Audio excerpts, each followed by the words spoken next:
हमारे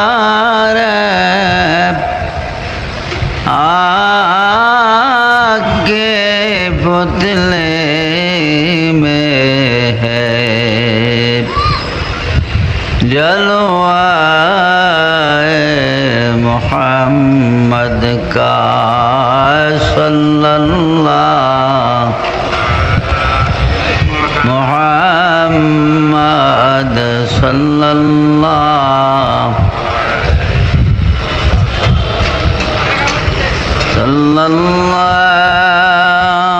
अलैहि सल्लल्लाहु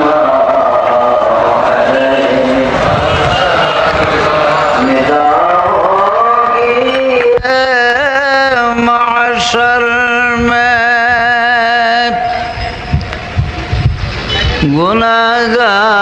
गुनाहगारों न घबराओ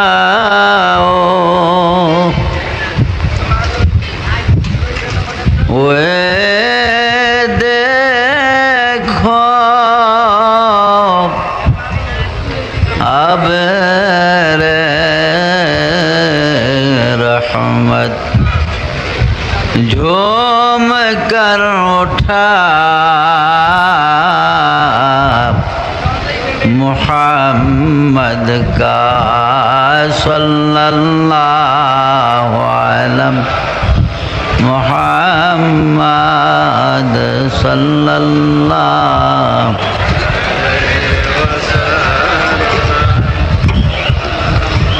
कोई जाएगा दोज़ख को और कोई तो जन्नत में जाएगा मदीने की तरफ मदीने की तरफ दौड़ेगा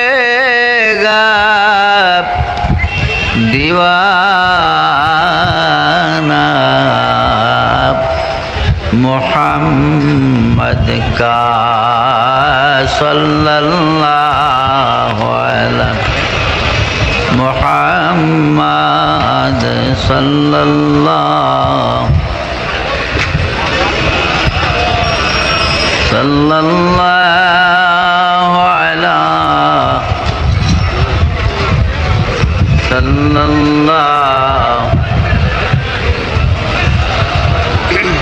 बलगल उला बिकमालिही कशफत दुजा बिजमाल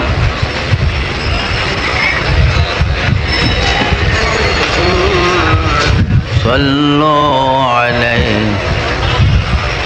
पाक है गिरद वतन से शेरे दामान तेरा तो यूं सौंप है के हर मिस्र है हर कनान तेरा बलगल उला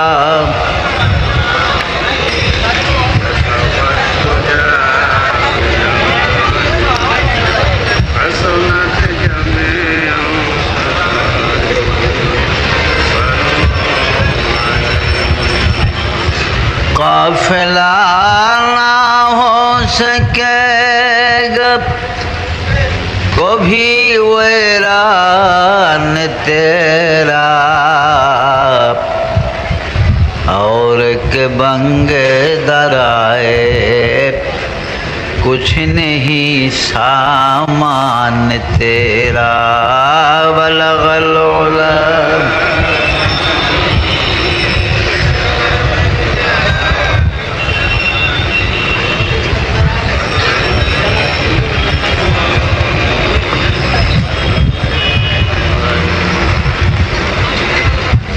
আলহামদুলিল্লাহ মনে কিছু না করলে একটা কথা বলতাম যারা কিছু সময় ওয়াজ শোনার ইচ্ছা করেন তারা একটু আগে আমার সামনের দিকে আসতে ভালো হয়। এখন একটা রাজনৈতিক মিটিংয়ের মতো চলতেছে অবস্থা। মাননীয় সভাপতি সাহেব, মুআজ্জাজ উলামায়ে কেরাম, সমবেত ধর্মপ্রাণ মুসলমান ভাইগণ,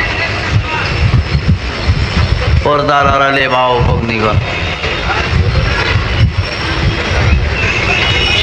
জওয়ানকালে আসছে এখানে। প্রথম যখন আসি চুলদাড়ি পাকে না, এরপরেও কয়েকবার আসছি, দাড়ি চুল সাদাই কালোই ছিল, এখন বুড়া হয়ে গেছে। বুড়া একদিন সবাই হবে, কি বলেন, হবে না? এখন যারা শিশু এরা একদিন বুড়া হবে। এখন যারা নওজওয়ান জুতা দিয়া মাটি কাফাইয়া রং ঢং করে চলে তারাও বুড়া হবে। সিনেমার টিকিট করে যারা ঢুকে গেছে ভিতরে তারাও বুড়া হবে, কি বলেন, বুড়া হবে না? চুল দাড়ি পাক না লইয়া আর ওইখানে ঢুকা যাবে না। ঢুকতে চাইলো নওজওয়ানরা বাধে দেবে, বুইরা তোমার কি এখানে বলবে না। একদিন চুল পাকিবে, দন্ত পড়িবে, তোর যৌবনে পড়ে যাবে ভাটি। ওরে ক্রমে ক্রমে খুলিয়া পড়িবে তোর এই রঙ্গিলা দালানের মাটিরে বন্ধু। কার আশায় বানাইলা ঘর বাড়ি, ওরে কার আশায় বানাইলা ঘর বাড়ি রে বন্ধু। কার আশায় বানাইলা ঘর বাড়ি। টাকা পয়সা জমিদারি আর কত করবি বাহাদুরি। ওরে ঘাট পালঙ্গ সোনার বাড়ি, ওরে কারে যাবি দিয়া রে কবর দেশে যায়া। একলা কবরে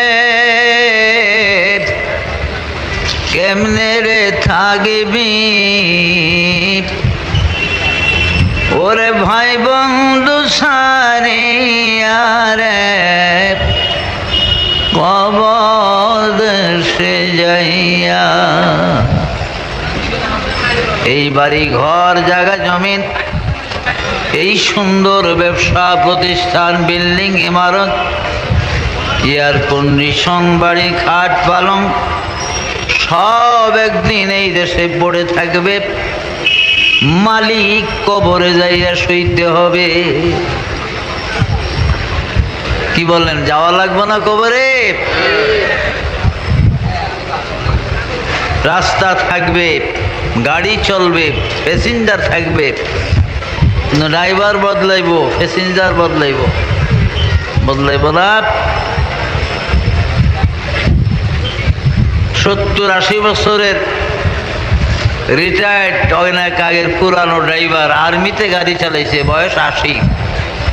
কোনো মহাজন গাড়ি দিব তারে? 80 বছরের বুড়ারে যত সার্টিফিকেটই থাক তার, লন্ডন গাড়ি চালাইছে, আমেরিকা চালাইছে, বয়স 80। এই লোকের কেউ একটা ট্রাক বাস গাড়ি দিব না চালাইতে, জানে যে বুড়িয়ায় যে কোনো মুহূর্তে অ্যাক্সিডেন্ট করতে পারে। অ্যাক্সিডেন্ট জোয়ানেরাও করে, কিন্তু বুড়ার উপরে ভয় বেশি। এই বাবারা, আল্লাহ যখন জ্ঞান দিছে, আকল দিছে। কিয়ামতে বিচার হবে যাদের আকল জ্ঞান আছে তাদেরই, বেআকলের কোনো বিচার হবে না। যারা জ্ঞানী, যে চা ধরলেই বুঝতে পারে এটা গরম, মুখে দিয়ে বুক পুরা দিব, একটু ফু দিয়া লাগবে। আর যেটা হামক এটা ফুটু নাই, একবারে মোহ ডাইলা দিয়ে করে খায়, বেকুব যে। বিচার হবে জ্ঞান মানের, আকল মানদের, পাগলের বিচার নেই।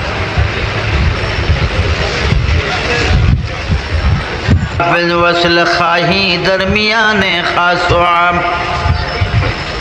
अगर हाफिज वसल खाही दरमियान खास आम, बा मुसलमा अल्लाह अल्लाह बाबे रमन राम राम।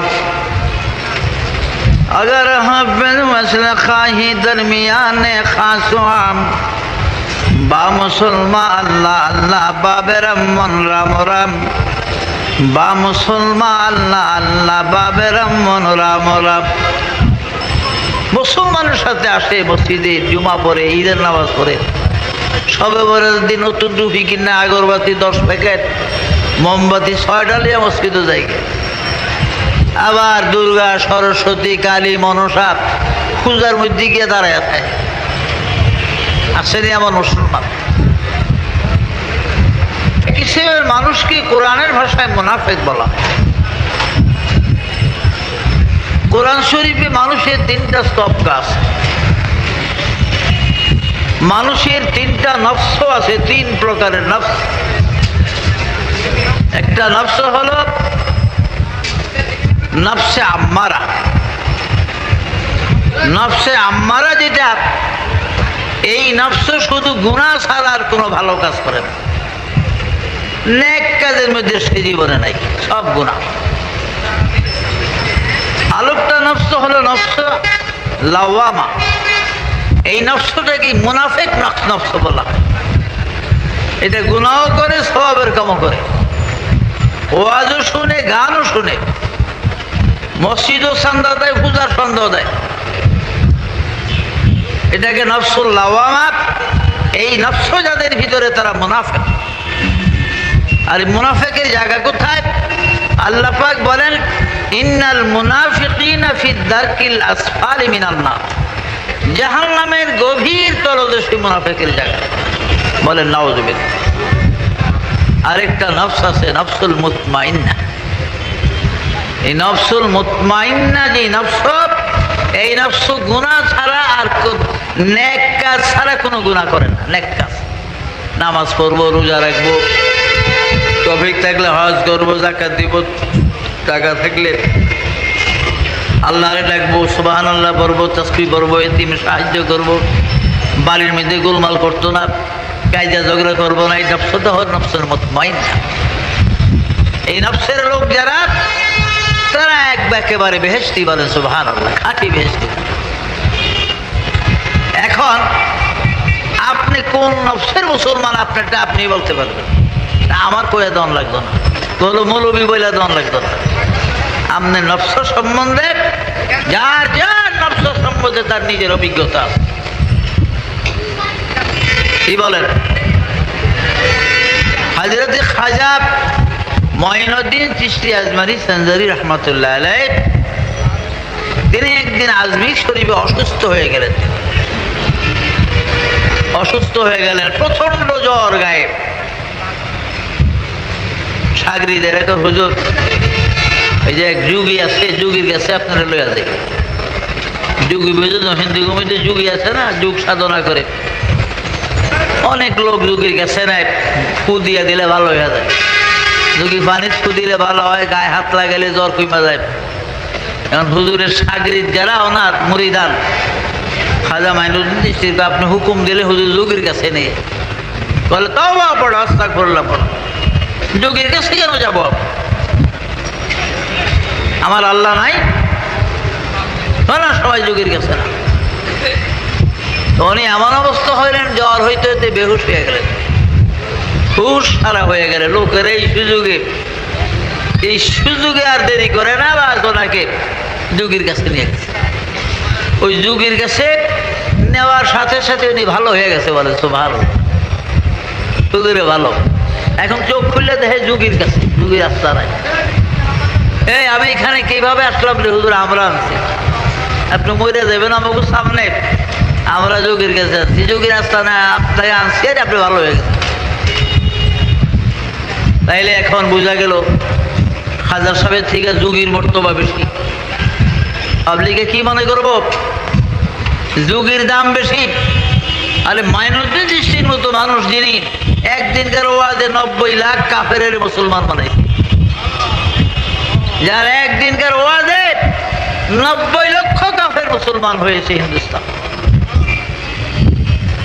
মানুষে মনে করবো যুগীর থেকে খাজা সাহেবের দাম বেশি না, যুগীর দামই বেশি।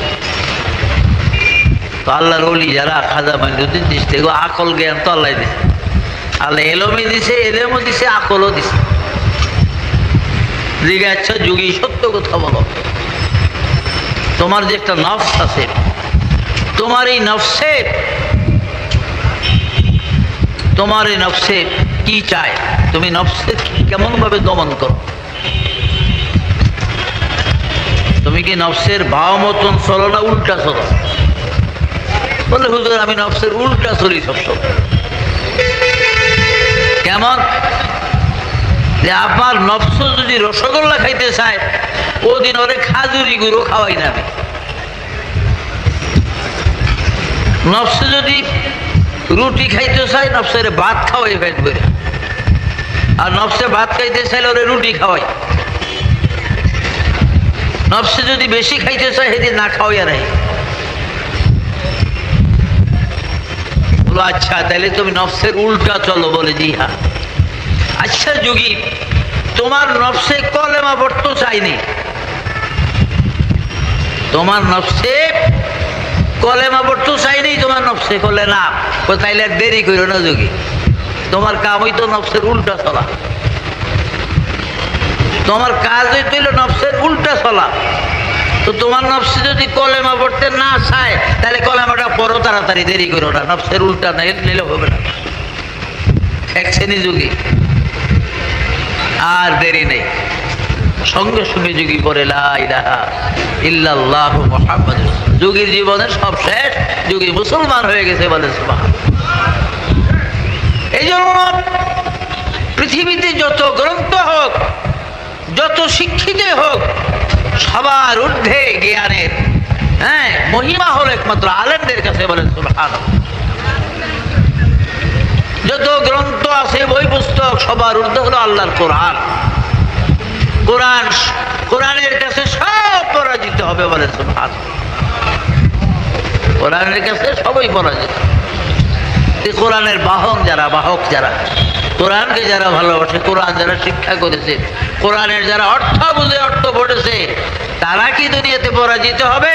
কোথাও পরাজিত। আপনার লাঠি বন্দুকের কাছে পরাজিত, বন্দুক লাঠি অস্ত্রের কাছে হয়তো পরাজিত হতে পারে, মৃত্যু হইতে পারে, কিন্তু আপনি যে কোনো গ্রন্থ নিয়ে একজন আলেমের কাছে আসেন, ওই গ্রন্থ পরাজিত হবে, আল্লাহর কোরআন পরাজিত হবে না। বলে সুবহানাল্লাহ। ভাইরা আমার, এই দুনিয়াটা অস্থায়ী জায়গা, এই পৃথিবী চিরদিন থাকার জায়গা না। কত মানুষ এই পৃথিবীতে ছিল, তারা চলে গেছে, আমরা একদিন চলে যাব। জিনকি মহল্লোं में हजार रंग की फानोश थी,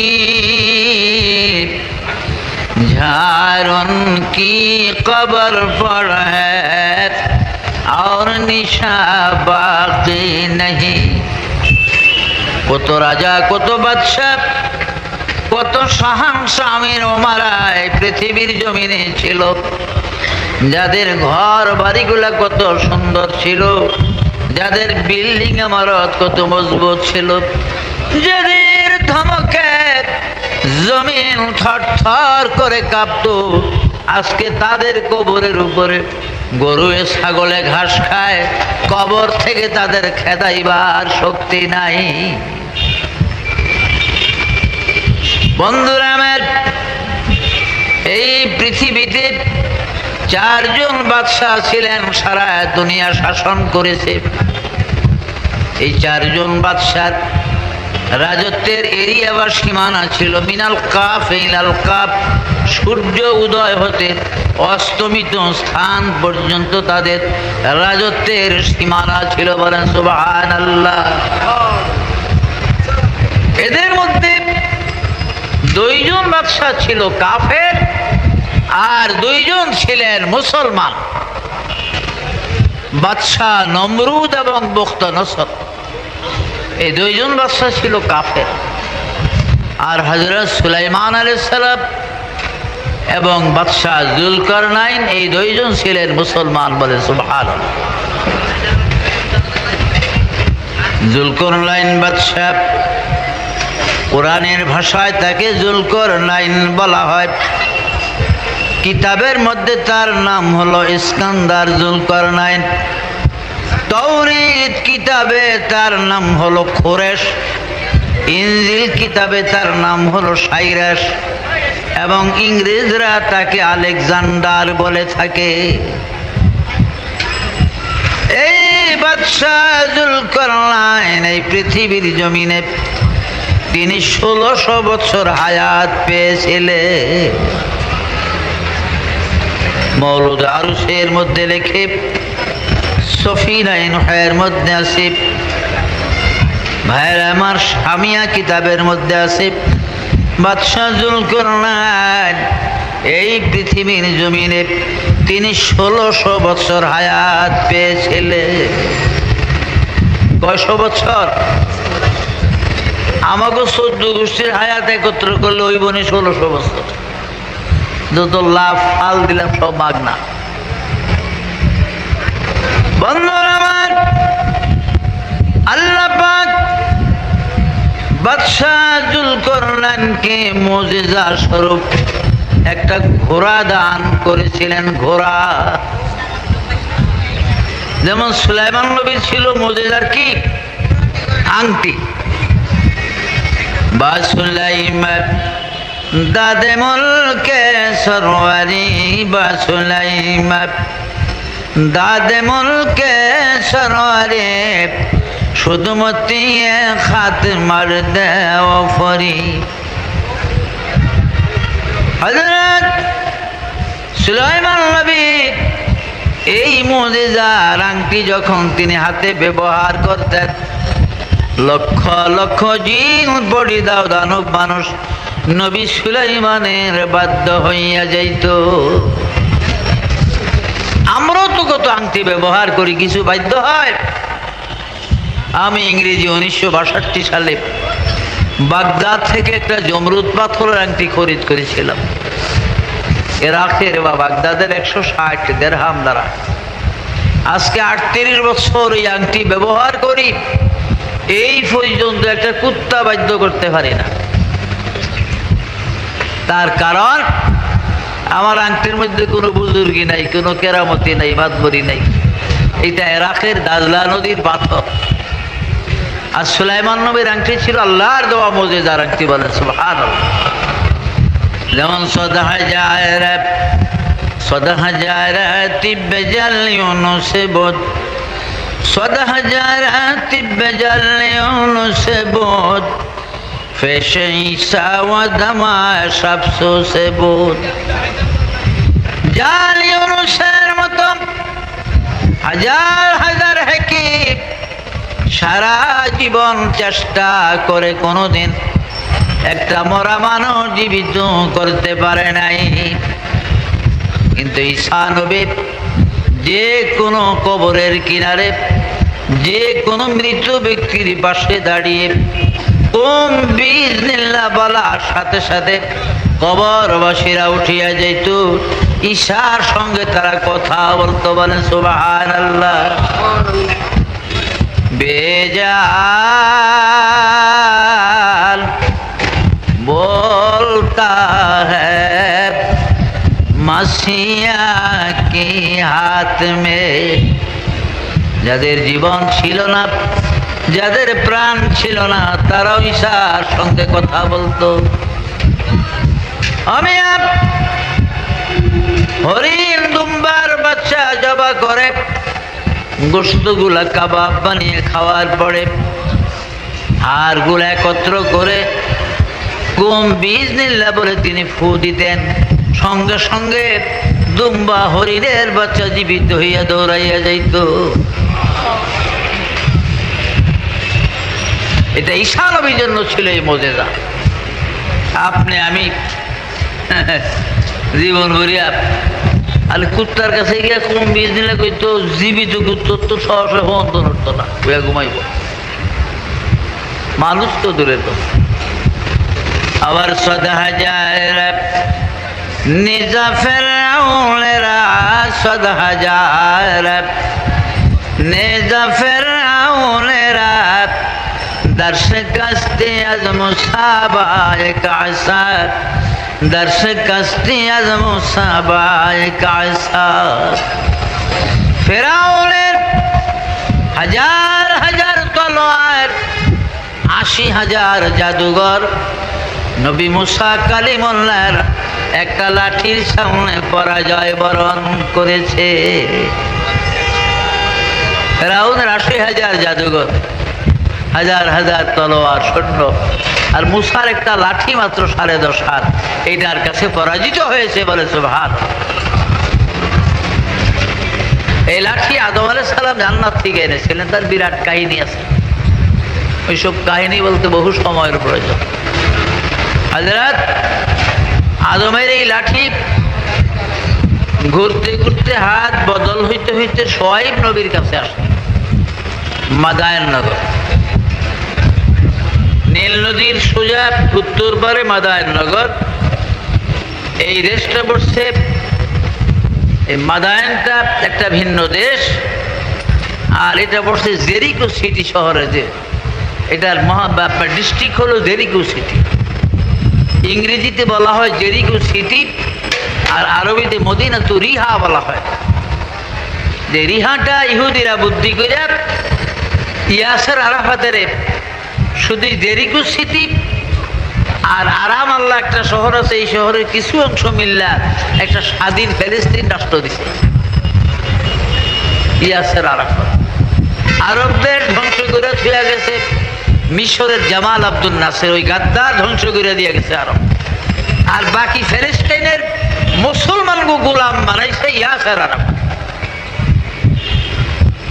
আপনারা তারে ভালো কর, সে বিরাট ধনী, কয়েকটা পাহাড়ের মালিক, এক একটা পাহাড়ে কোটি কোটি টাকার সম্পদ, বিভিন্ন রং বেরঙের পাথর হয় পাহাড়ের ভিতরে।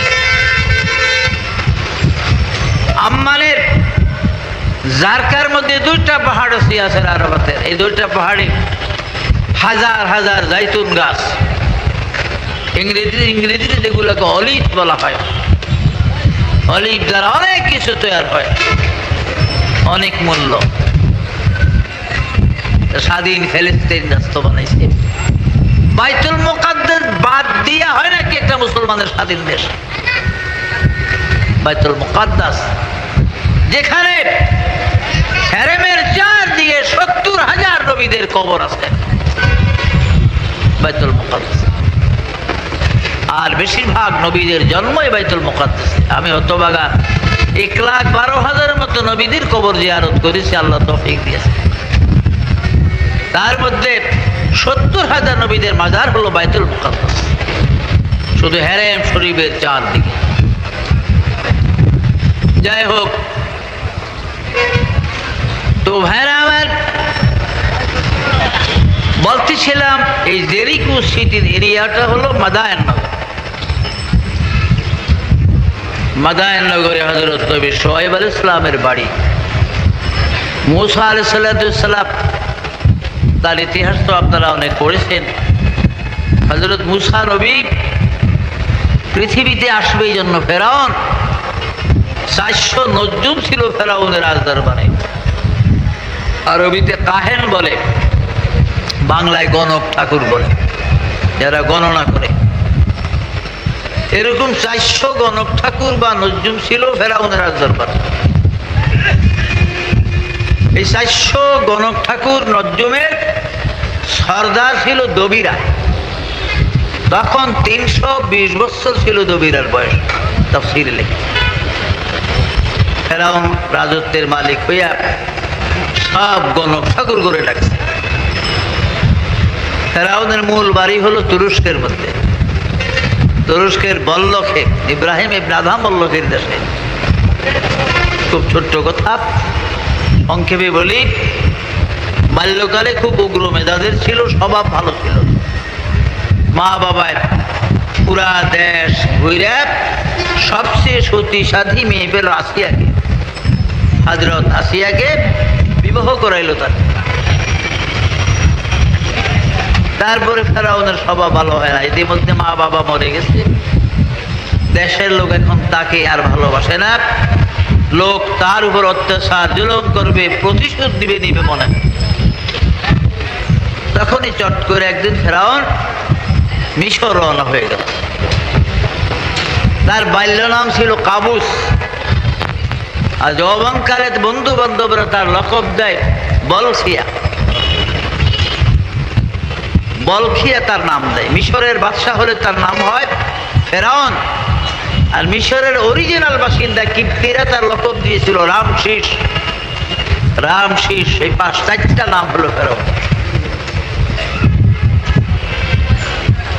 তো ফেরাউন মিশর রওনা করছে। আজকাল যেমন আমাদের বাংলাদেশের লোক ধনী হওয়ার জন্য, কিছু বেশি পয়সা পাওয়ার জন্য দুবাই যায়, ওই সৌদি আরব যায়, কাতার, আবুধাবি, এখন আবার জাপান, তারপরে কি বলে কোরিয়া, বিভিন্ন দেশে যায়, সিঙ্গাপুর যায়।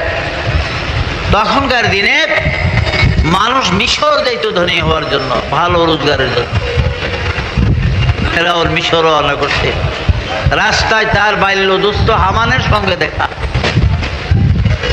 হামান জিগায়, কাবুস কোথায় যাও? বলে মিশর যাই, মানুষের অনেক দেনা পানা আছে, এটা দিতে হবে। লোকজন আমাকে মারতে আসে, ভালোবাসে না, এই দেশে আর বাবা মাও নাই যে আমারে ছায়া দিয়ে রাখবে। তখন বুঝি না মা বাবার না কোরবানি করছে, তো যাই গিয়ে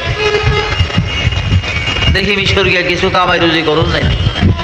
হামান তুই যাবি কই? বলে আমিও তো মিশর যাইতেছি।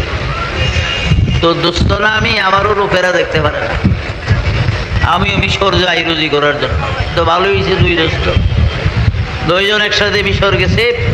কয়েকদিন অনাহারে এক লোকের ক্ষেতের তরমুজ উঠেছে, যে তরমুজ দাঁড়িয়ে ছায়া রেখে দেন না, ভুকা মানুষ দ্বারা রাস্তা দিয়ে আপনি হাঁটলে যারা জুতায় সিলাই করে হেরাকায় পায়ের দিকে ছায়, কাটলি ছিঁড়া বেশি। তার জুতার কালি নাই, কালি না থাকলে ছিঁড়াবি, ডাক দিয়ে আরে জুতাটি ঠিক করে যান, আশের কালি দিয়ে দেই, কি বলেন? আর যারা কোনো জিনিস সদা বিক্রি করে, মাছ বিক্রি করে, এক নজর হাত দিকে চাইলে সব লয়ে যান, ভালো মাছ আছে সব। ফেরিয়ালাগো দিকে নজর দিলেই বিপদ। রুটি নেবেন স্যার, কলা নেবেন, আরে চাইলেও বিপদ, মহাবিপদ, ঠিক না? তো হামান আর ফেরাউন চায়া রয়েছে তরমুজ খেতে। মালিক খেয়াল করছে, তরমুজ খাইবা তোমরা? চুপ করে রয়েছে, কারণ আর সুকু তো নিষ্পুর রাজি। ফিকহের কিতাবে আছে, হাদিসে আছে, চুপ করে থাকাটাও অর্ধেক রাজি বোঝা যায়। বলে সুবহানাল্লাহ, চুপ করে থাকাটা কি অর্ধেক রাজি, আর মাথা জোরাইলে পুরা রাজি। মালিক দুইজনের দুইটা তরমুজ দিছে, খাই একবারে ঠান্ডা হয়ে। কেন তরমুজ খাইলে আর এক্সট্রা পানি খাওয়ান লাগে না, এটার লগে পানি আছে।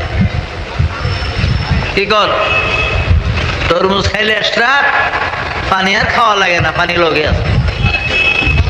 খায়াত সুস্থ হয়ে গেল। এবার মালিক জিগায় কাজ করবা, হুজুর ফাইলে করতাম, তাহলে এখানেই করো কাজ। এই তরমুজ খেতে কয়েকদিন ফেরাউন আর আমার লেবারই কাজ করছে। যাই হোক, কিছুদিন পরে মিশরের সরকারি গুরুস্থানের একজন দারোয়ান নিযুক্ত হবে। দারোয়ান, তার যার তত্ত্বাবধানে, দারোয়ান শব্দের অর্থ হইল মুহাফেজ, তিনি হেফাজত করে রাখেন। ঢোল পিটানো হইতেছে, ফেরাউন দরখাস্ত লেখছে একটা। আমাকে আমি লিখি, কয় না, চাকরি হইল মাত্র একটা, একজনের। দুইজনে লেখলে এটা কেমন হইলো দোস্ত? আমার যদি হয়তো তোর চলবো, হয়ে গেল গুরুস্থানের দারোয়ান ফেরাউন, দারোগার ছেলে। কিছুদিন পরে ফেরাউন আইন করে দিছে, যত লাশ ভিতরে ঢুকাইবা মাটি দিতে, লাশ প্রতি একটা করে স্বর্ণ মুদ্রা দিতে হবে। একটা স্বর্ণের টাকা না দিলে কোনো লাশ ভিতরে আনতে দেব না। মানুষ বিপদে পড়ে গেছে, কি করব? লাশ পচাইব, দরখাস্ত দিব, ফেরাউন বাদশারে জানাইব, ইনকোয়ারি আইব, এই পর্যন্ত তো লাশ পয়সা গোবর হয়ে যাবে। হারা মেরে দে একটা টাকা দিয়া। আল্লাহর এমন কুদরত, ওই বৎসর থেকে শুরু করে পর পর 3 বৎসর পর্যন্ত মিশরে এমন কলেরা লাগলো, এমন মহামারী শুরু হলো, হাজার হাজার মানুষ মরিয়াছে। আর মানুষ যত বেশি মরে ততই ফেরাউনের লাভ। কি বলেন, ঠিক না? যত বেশি মরে ততই লাভ। একটা করে স্বর্ণের টাকা, বিরাট হিউজ টাকা হয়ে গেছে তার। মিশরের বাদশাহ ছিলেন তখন তারতুস, আর প্রধানমন্ত্রী ছিল তৈমুর। বাদশাহ তারতুসকে ফেরাউন বললেন, বাদশাহ আমি তো গুরুস্থানের দারোগার ওই যে চাকরি দিছিলাম। বলে আচ্ছা আচ্ছা, ভালো, খুব সুন্দর তো তোমার চেহারা। বললে আপনার দয়া তো, আমার এখন অনেক টাকা হয়ে গেছে। টাকা হইল কেমনে? ওই গুরুস্থানে যত লাশ আনে, প্রতি লাশ পিছিয়ে আমি একটা করে স্বর্ণ মুদ্রা রাখি। আর কয়েক বছর তো কলেরা গেল, দেখলেন না কত মানুষ মরছে। এখন টাকার অভাব নেই, করবো কি এত টাকা দিয়া? আপনি হুকুম করলে আপনার প্রজাগুই যে খাজনা বাকি বইরা রয়েছে, এই খাজনার দায় অনেকের বাড়িঘর নিলাম হয়ে যাব, উচ্ছেদ হয়ে যাবে। তার থেকে আমি এই গরিবে যত খাজনা টাজনা দিয়ে সেই টাকা দিয়া দেই হুজুরে হুকুম করলে। বাদশাহ তার তো খুশি হয়ে গেলেন, ছেলেটা তো ভালো, ঠিক আছে বাবা দাও দাও, আমার দেশের মানুষ কিছু খাজনা মুক্ত। ডোল পেটিয়ে দিচ্ছে, অমুক জায়গাতে আসো, তোমাদের গুরুস্থানের দারোগা মিস্টার ফেরাউন তোমাদের যত বকেয়া খাজনা সব আদায় করে দেবে। মানুষ যে খুশিও, তারই নাচে। তো লোকটা তো, ছেলেটা তো আসলে ভালো। আর একটা করে স্বর্ণ মুদ্রা রাখলো তো নিজে রাখে না, সব এখন দিয়ে দিতেছে আমাকে খাজনাপাতি আদায় করে। লোক খুব খুশি, আর মনে মনে কাহারে তো দিলে রাজা হইতো রে, হ্যাঁ যদি আমাকে রাজা হইতো। যাই হোক, খাজনা টাজনা সব মাপ। মিশরে আর কোনো গরিবের খাজনা বাকি নেই। আল্লাহর কি হিকমত, 2 বছর পরে মিশরের প্রধানমন্ত্রী তৈমুর মারা গেলেন। তৈমুর মারা গেলে বাদশাহ একটা ইলেকশন দিলেন, ভোট। এই ইলেকশনে নমিনেশন নিয়ে ফেরাউনও দাঁড়াইছে প্রধানমন্ত্রী বাট। এখন জনসাধারণ পাবলিক মিটিং টিটিং করে চিন্তা ভাবনা করে আর দেখে কে কার দিকে, কারে ভোট দেওয়ার মানুষের খেয়াল বেশি। মাত বলা দেখে যে আরে ব্যাগ ভোট তো ফেরাউনের দেওয়া লেগে সব রেডি। গুরুস্থানের দারোগা সবারে দিব ফেরাউন ভোট, বড় ভালো মানুষ, আজ না নাই আর আমার এক সাইটা ভোট দিয়া বিপুল ভোটে ফেরাউন জয়লাভ করে মিশরের প্রধানমন্ত্রী হয়ে গেল। এটা আমার বানাই না কথা না বাবা, কিতাবের কথা। ফেরাউন মিশরের প্রধানমন্ত্রী হওয়ার পরে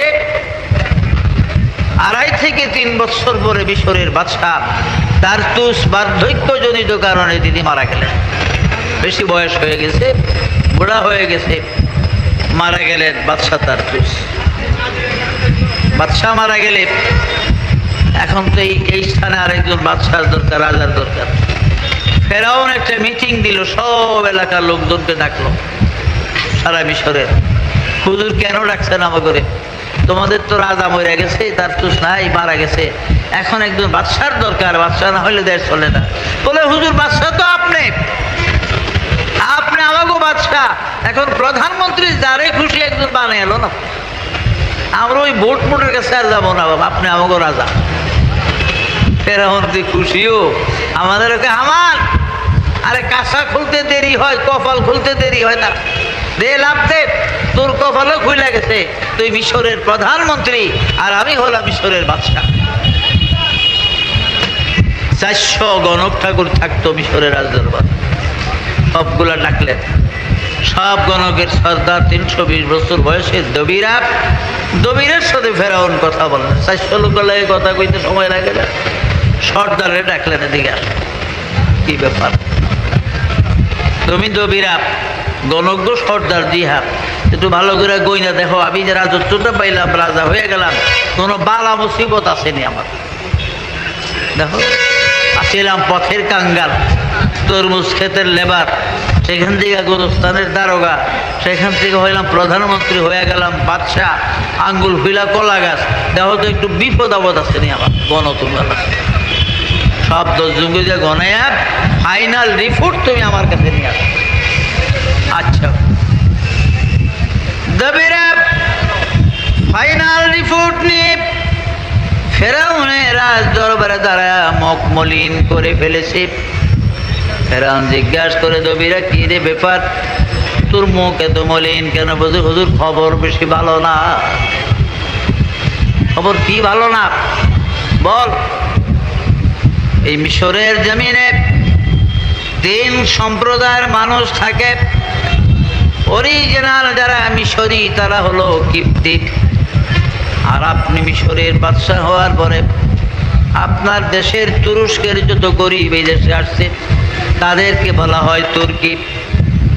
আর ইয়াকুব নবীর 12 ছেলের 12টা বংশের বর্তমানে 60 লক্ষ বনি ইসরায়েল মিশরে থাকে।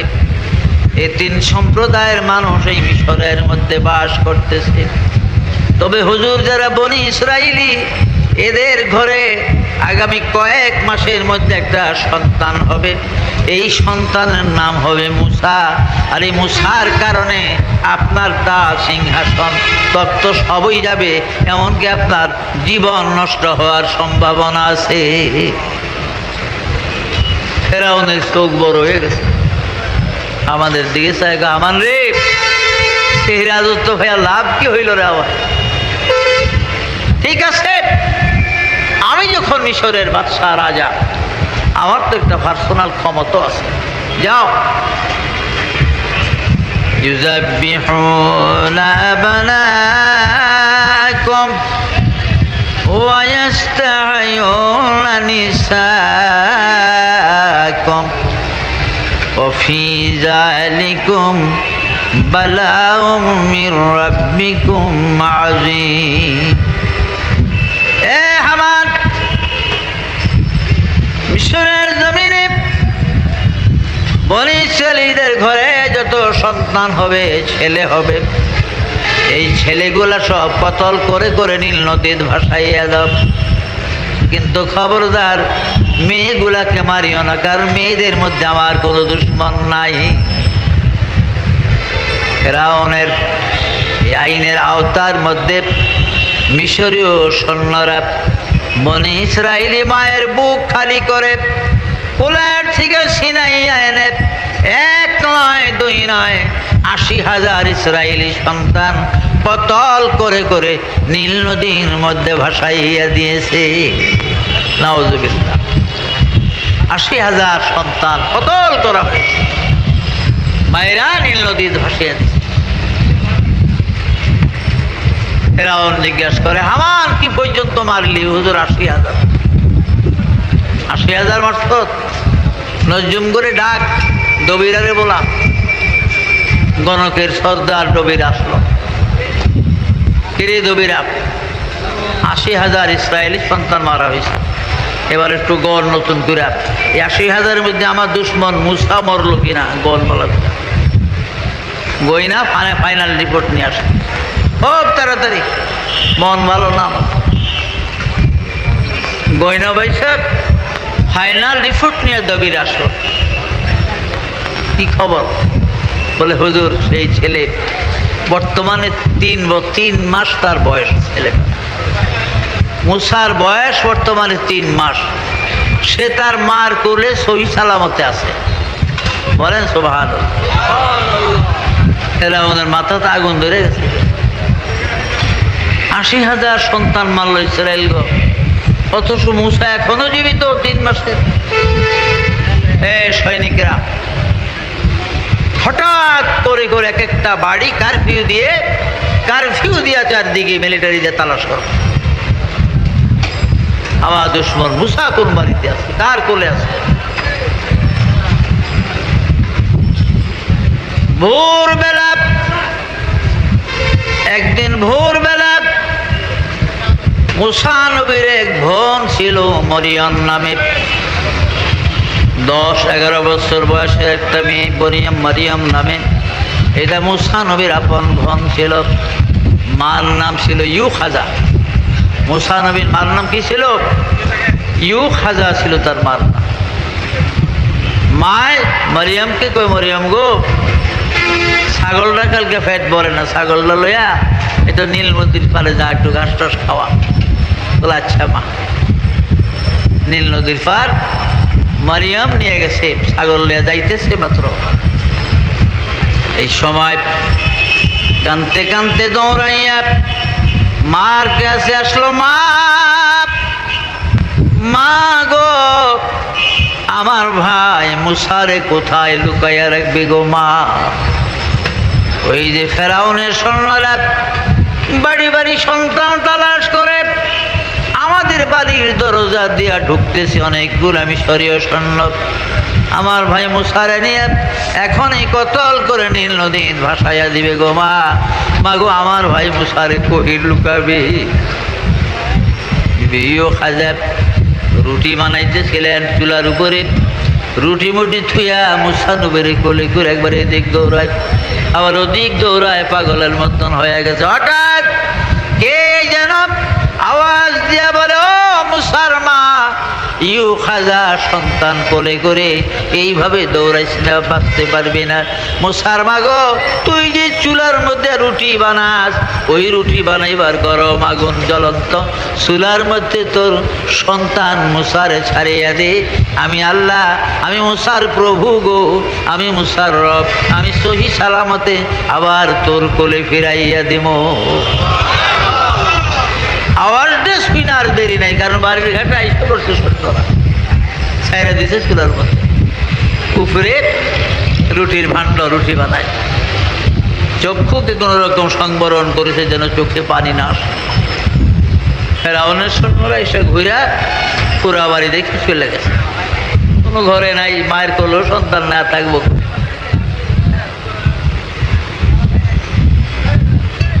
ফেরাউনের সৈন্যরা চলে গেলে মা ইউখাজা চিৎকার করে কাঁদলে, মরিয়ম গো, তাড়াতাড়ি চুলায় পানি ঢাল আর চুলার ছাই মাই গুলা উঠা। আমার মূসা তো গো নাই গো, আগুনে জ্বলে বোধহয় ভস্ম হয়ে গেছে। জীবনে আর আমি মূসার শরীরের কোন অংশ দেখতাম না, যদিও জ্বলন্ত দু একটা হাড্ডির কয়লা পাই গো মরিয়ম, বুকে লইয়া প্রাণ জোড়ামো।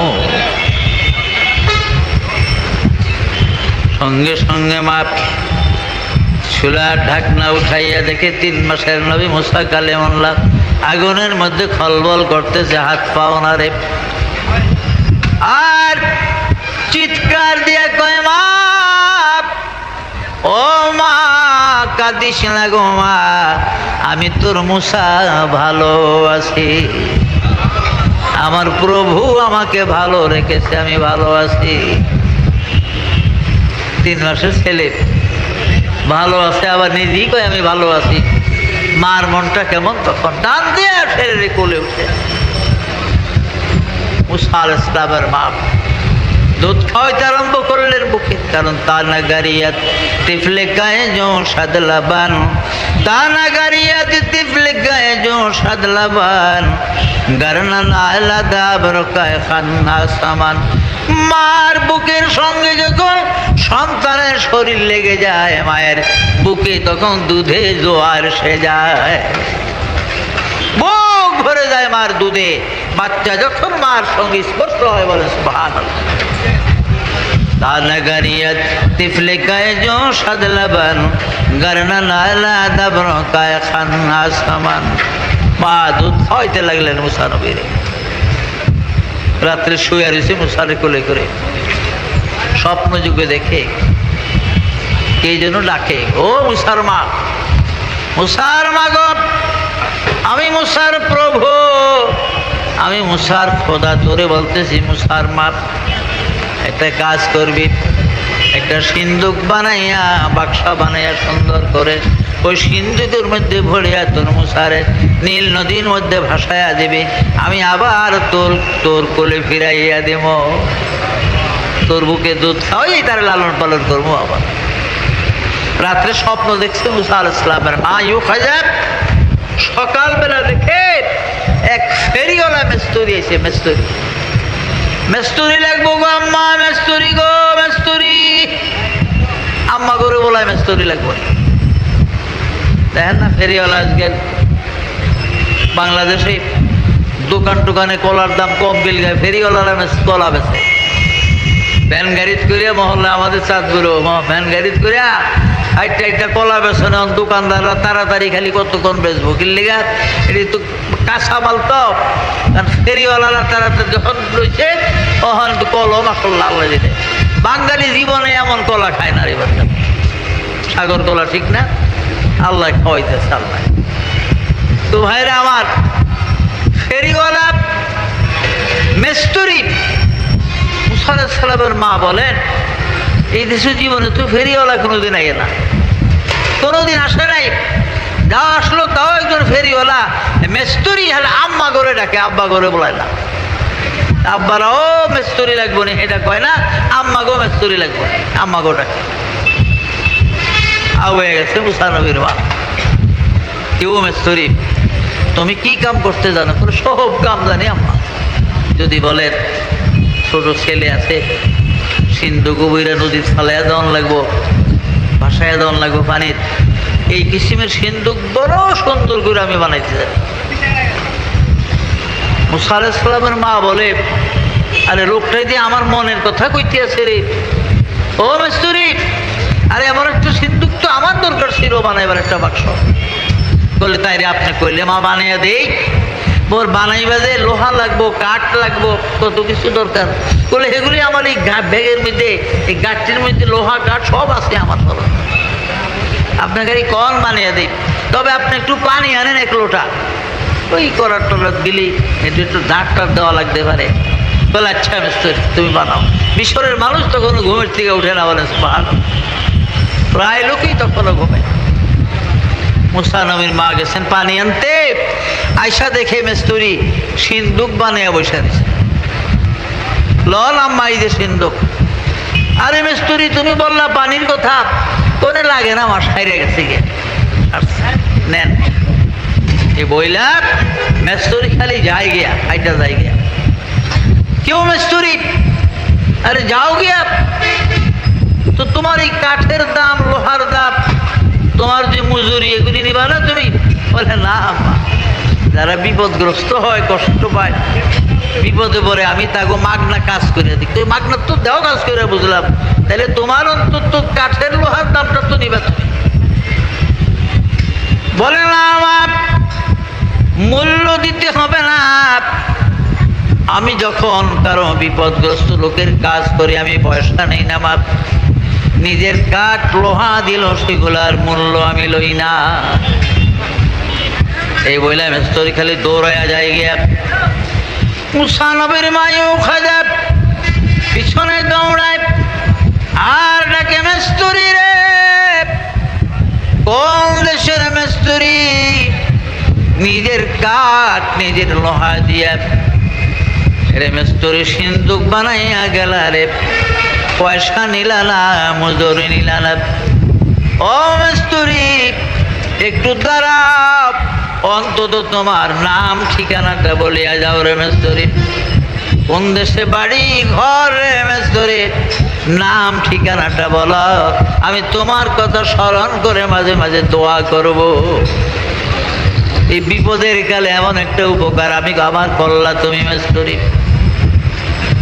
মেস্তুরি চিৎকার করে বলে এবং হাঁটতেছে, মা ও মা, আমি এই দুনিয়ার মেস্তুরি না গো, গো মা, আমি এই পৃথিবীর মেস্তরি না গো মা, আমি আল্লাহর দরবারের মেস্তরি গো, আমার নাম হলো জিব্রাইল। আমি আল্লাহর দরবারের মিস্ত্রি, আমার নাম হলো জিব্রাইল। বলেন সুবহানাল্লাহ। তো ভাইরা আমার, এই মুসা নবীর নীল নদীর ভাসায়া দেওয়া হলো। স্বপ্ন যুগে আল্লাহ বিবি আসিয়ারে জানায় দিলেন, আসিয়া গো, যে রংমহলের কাছে ফেরাউনের লইয়া কথাবার্তি কর, তুই কিন্তু বেলা শেষ বেলার দিকে একটু লক্ষ্য রাখবে, একটা সিন্ধু ভাইসা আসবে। এটা ইমরানের ছেলে, ইমরানের বিবি ইউখাজার একমাত্র সন্তান মুসা, তুই তারে লালন পালন করিও, আসিয়া তোর কোলে রেখে তারে পালবি তুই। বিবি আসিয়া দক্ষিণ দিকে খালি ছায়া রয়েছে।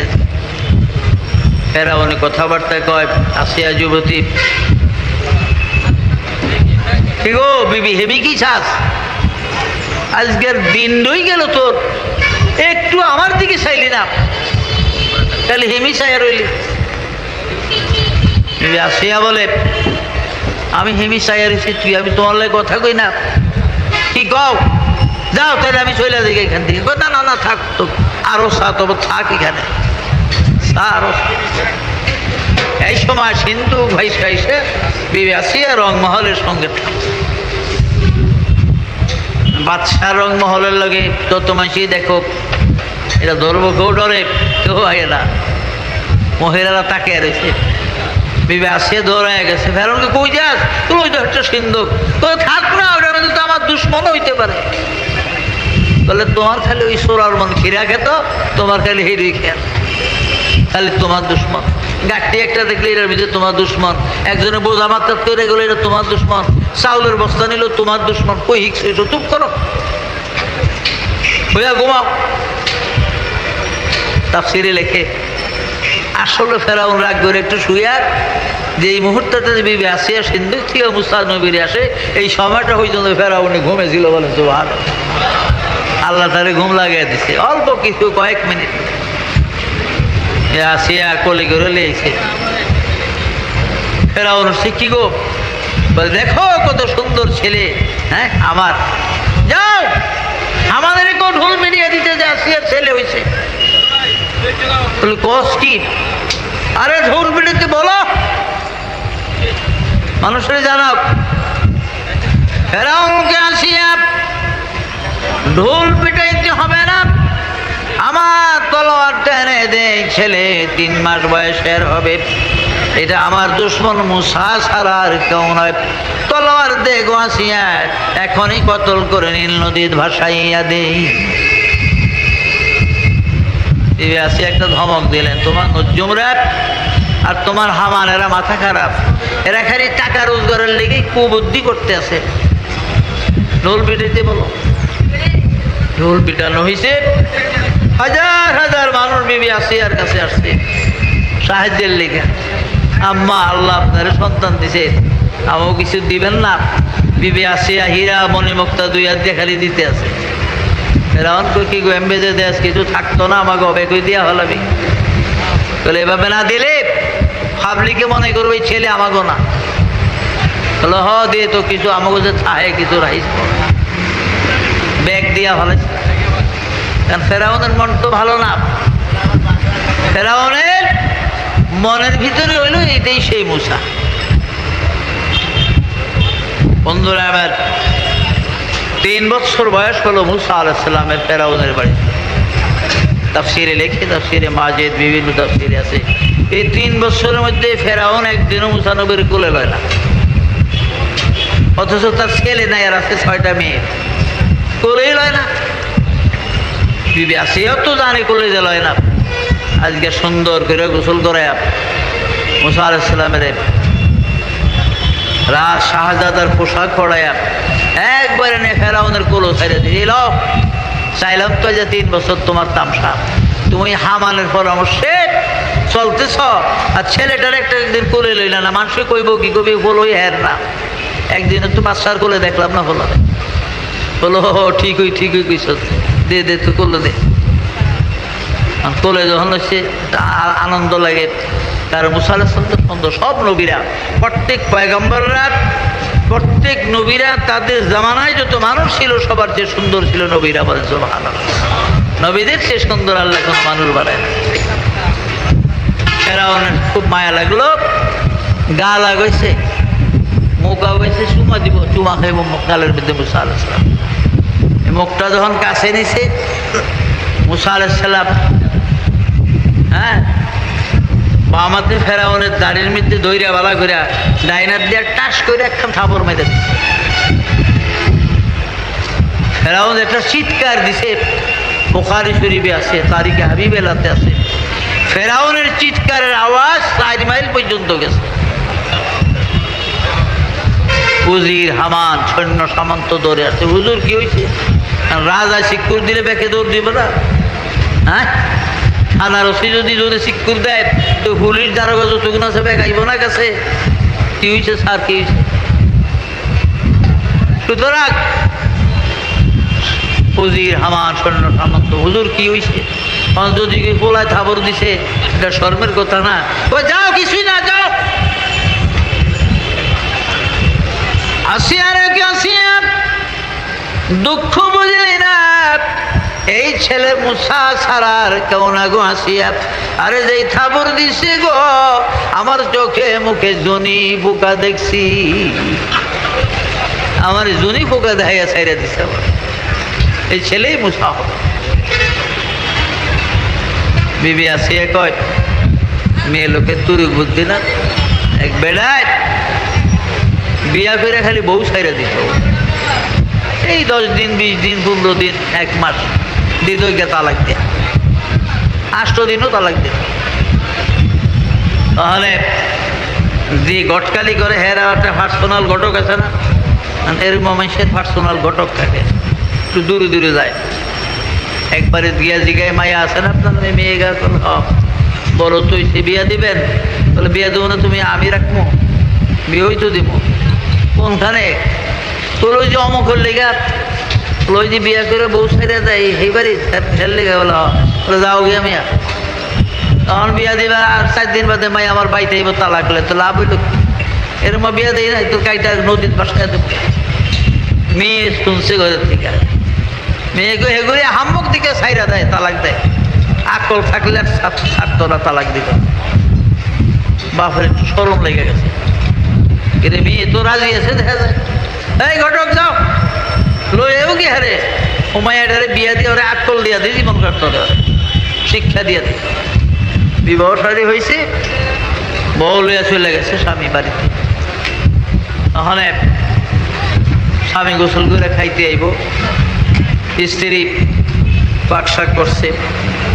চিন্তা করে পাক তো করলাম আন্দাজ করে, আমি নতুন বউ কি খায় না খায়।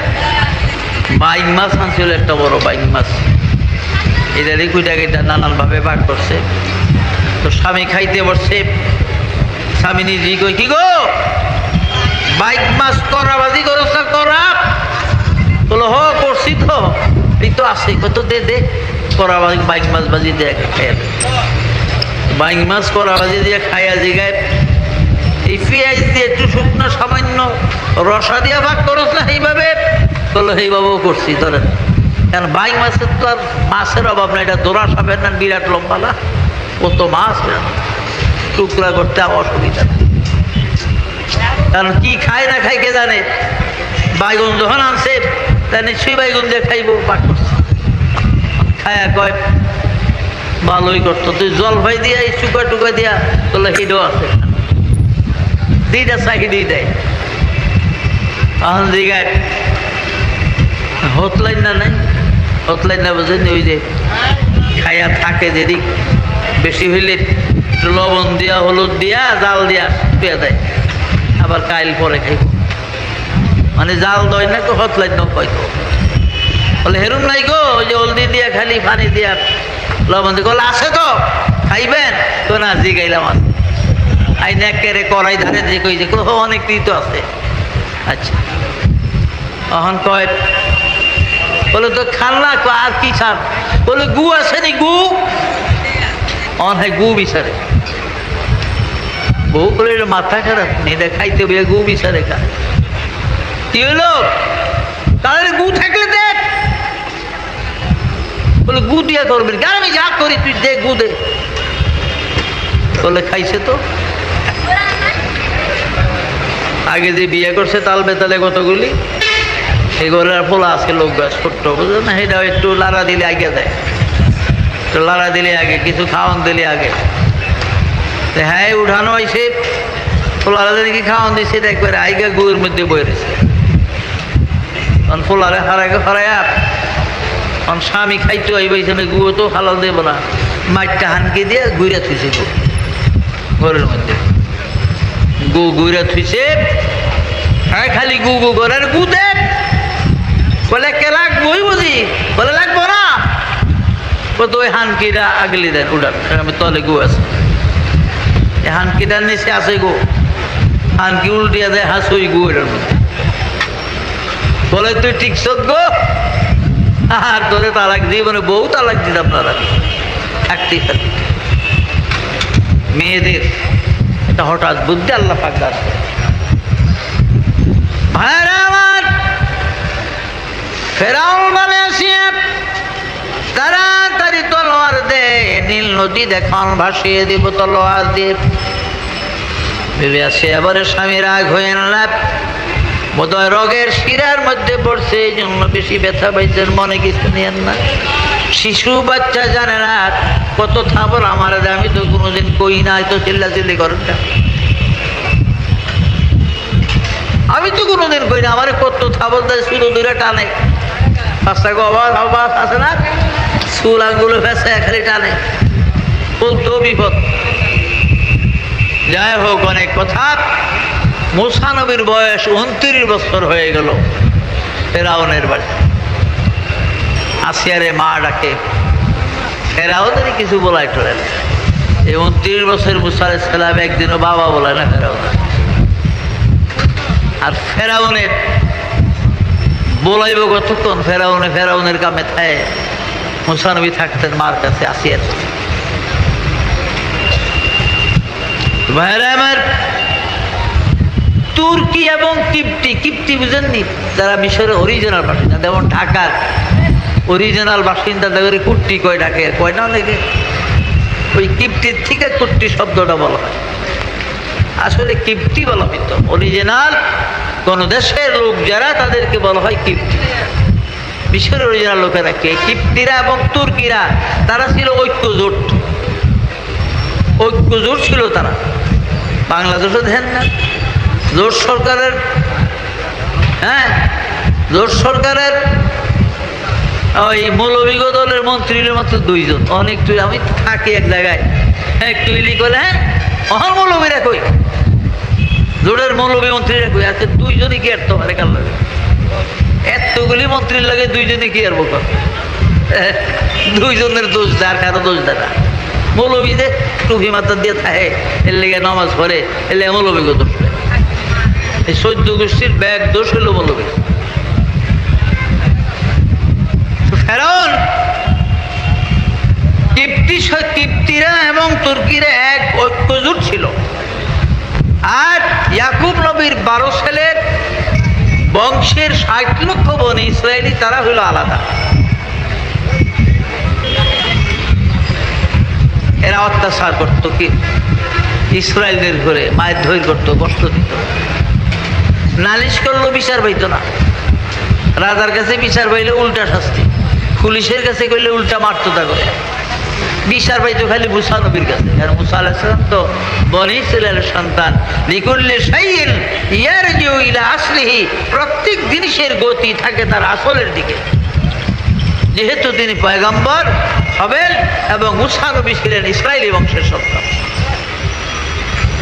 মূসা নবীকে এই জিজ্ঞেস কোনটা মারছে, কোন কিপ্তি মারছে বল, হুজুর ওই দেব।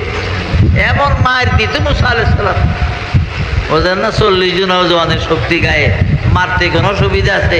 মায়ের এক বলে বিষে ফেলে। একদিন এক তুর্কি লোকের, এক বিষয় আপনার ইসরায়েলি লোকের একজন সর্দারের এক তুর্কি খুব মারা মারছে। ইসরায়েলে গিয়ে নালিশ করছে মূসা নবীর কাছে, তো শাহজাদা, আমরা কি দেশের মানুষ না থাকতাম পারতাম না? ওই দেখেন আমাদের ইসরায়েলি সর্দারটাকে মাইরা করছে কি তুর্কি এক নওজোয়ান। বলে তাই নাকি? বলে হ্যাঁ, আপনাদের কিপ্তি একটা লোক। তো দেখিয়ে দেখুন লোকটা খুব যে দাঁড়ায় রয়েছে। মুসা আলাইহিস সালাম যাইয়া এমন জোরে একটা ঘুষি দিছে, ভাইরা আবার কিতাবের মধ্যে লেখে মুসার ঘুষির চোটে তার দেহটা 16টা টুকরা হয়ে যায়।